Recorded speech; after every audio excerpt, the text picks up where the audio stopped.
Ryan Reynolds here from Mint Mobile with a message for everyone paying big wireless way too much. Please, for the love of everything good in this world, stop. With Mint, you can get premium wireless for just $15 a month. Of course, if you enjoy overpaying, no judgments, but that's weird. Okay, one judgment. Anyway, give it a try at mintmobile.com/switch. Upfront payment of $45 for 3-month plan, equivalent to $15 per month required. Intro rate first 3 months only, then full price plan options available. Taxes and fees extra. See full terms at mintmobile.com. Listen, all you New Yorkers. Excuse me, taxi. Okay, man, we're looking around. This is the 77 WABC minicast. John Catsimatidis and I talked to Jack Keane, General Jack Keane, certainly a warrior and somebody who understands all the different military developments and what could take place vis-a-vis Iran.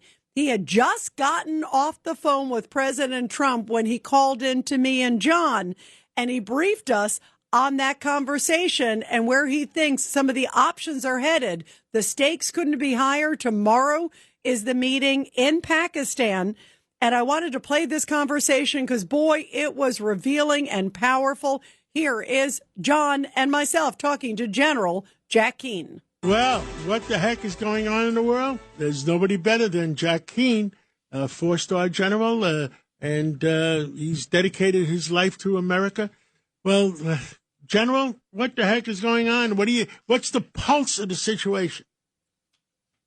Well, that's a great question. Well, obviously, we're heading towards negotiations. I think the Iranians are the Iranians here.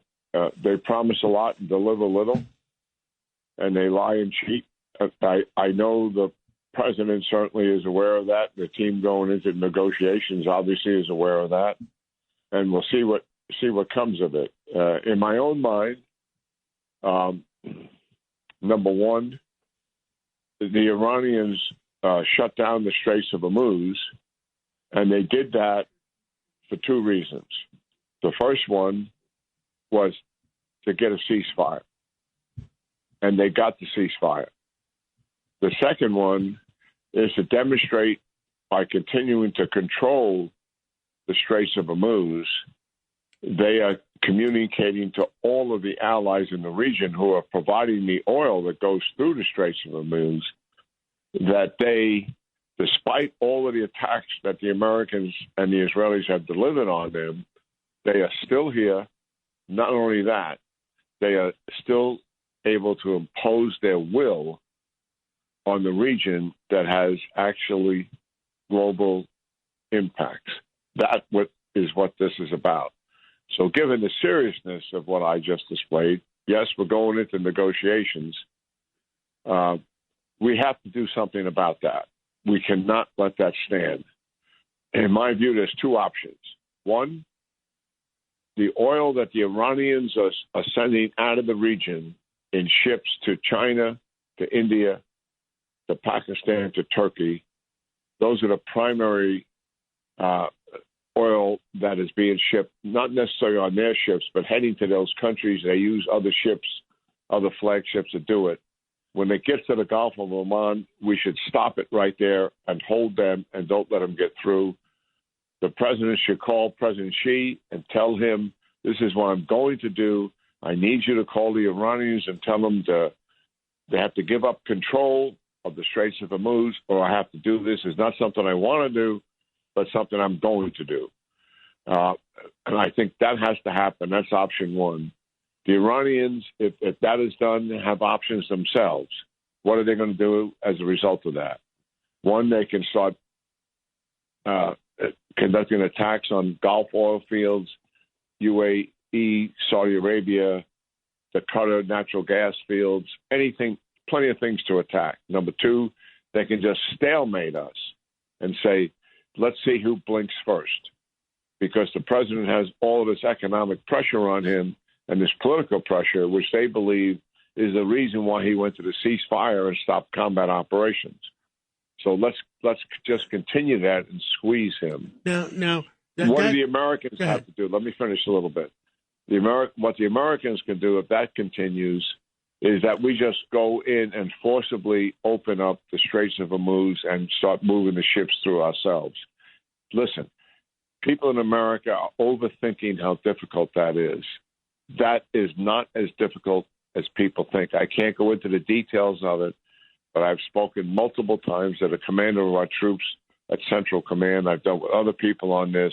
This is very, very doable. Can we So flatten that straight? Here and now, at some point, we are going to open the Straits of Hormuz.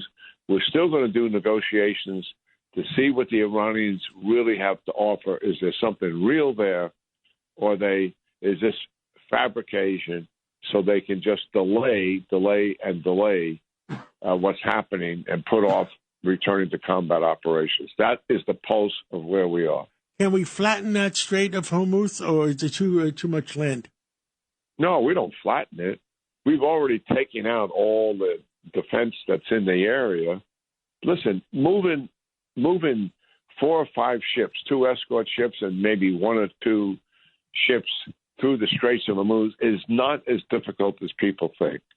First of all, we've layered the defense out there. We've stripped them away of a lot of capability, but miles away from that, 100 miles, 200 miles, even more than that, we have aircraft out there, and we also are flying drones out there to see what's coming. And if there's anything coming, we interdict it before it even gets even close to the Straits of Hormuz. And then when it gets closer, we have Apache helicopters. We have A-10 fighters that do close air support, and they're very good at it because they fly close. We have drones all over the place. And listen, this is a relatively small physical space. Think of 4 or 5 ships in line going through the Straits of Hormuz.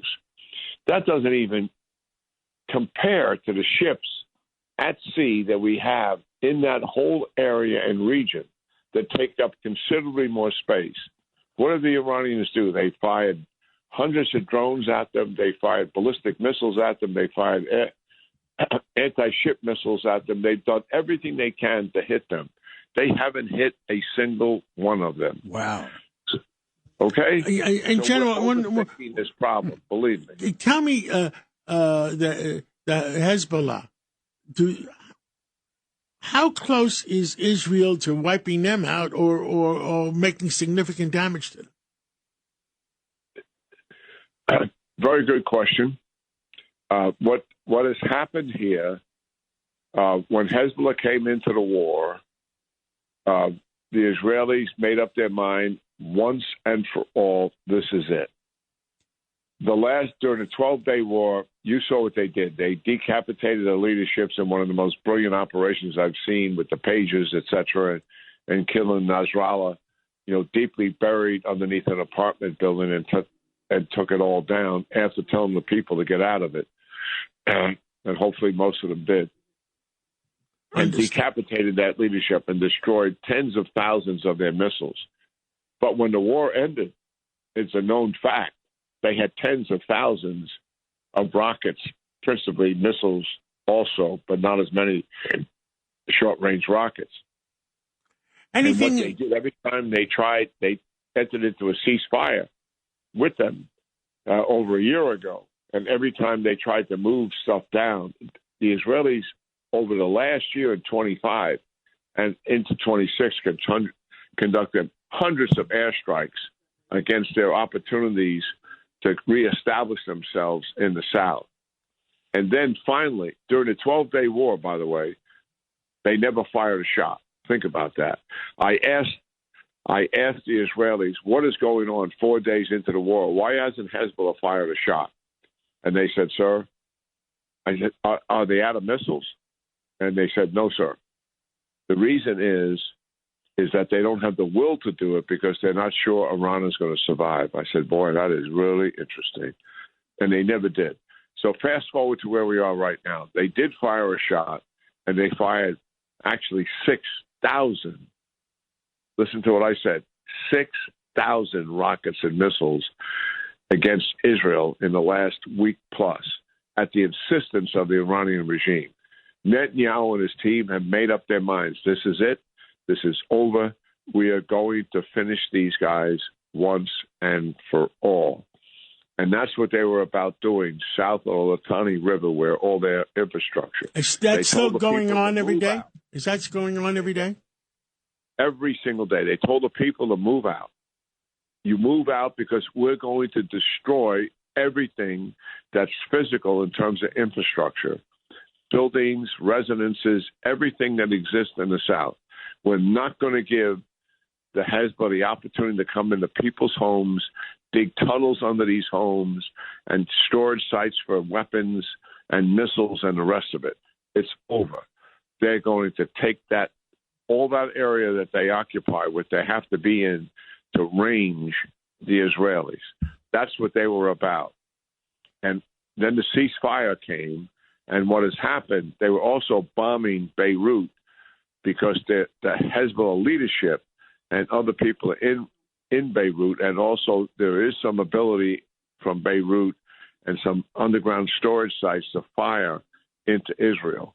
The president has asked the prime minister to check it back a little bit, and so they're not going into Beirut, but they're continuing their operation south of the Litani River. They are not going to stop until this is over once and for all. I agree with this 100%. So that is what has taken place there, and the Israeli troops are on the ground again, and airstrikes are going on by the hour, not by the day, by the hour. General Jack Keane, that is the best report I've heard all week. Thank you for doing an excellent job on telling the American people what the heck is going on, and that is the best report. We really have a better pulse of the situation. And thank you for everything you've done for America and continue to do for America, General. One more. Can I add one more thing, Absolutely. John? We're going into negotiations. We know these guys lie and cheat, or likely telling them before they got there, listen, we're really wanting to make these concessions, and we'll make these concessions on this, and this. Even if they agreed to do this, even if they sign a piece of paper to do it, we can't trust them. It's all about putting off the ceasefire as long as it can be. And here's where my faith is. My faith is, I know the negotiators, I got that, and they're going to do their work. But my faith is in who? The backstop to all of that is President Trump. He knows they're liars and cheats. He knows what he's getting into. And how do I know that? Because I talked to him about it a little over an hour ago. No conversation do I reveal it's his conversation. But I know the man. Yes. And he's never going to accept a bad deal. Under no circumstances, even his guys bring back and say, look, this looks pretty good. Maybe we just need to do this, and this. And he's not going to take a bad deal. He has negotiated with these guys more than any president has. He knows who they are, and he's the only president that ever recognized how much of a threat Iran is, not only to the region, but to the American people. And I'm going to take these guys down. And no other president ever stepped up like this. So I have confidence in America's backstop. And who is that? Donald J. Trump. Bravo. I believe you, and thank you. And I know President Trump a long time, and the way you're saying it is exactly the way I know him too. Let's pray for America. And I'm glad we have Donald J. Trump as our president, because nobody else has the testicles to do that. And let's pray. Yes. Let's pray for him as well. Yes, big time. I pray for him every time. day. I really do, because there's nobody else to replace him right now. General, thank you. Thank you, Jack, so much. Thank you, sir. Rita. Thanks, Thank John. you, my friend. Thank you.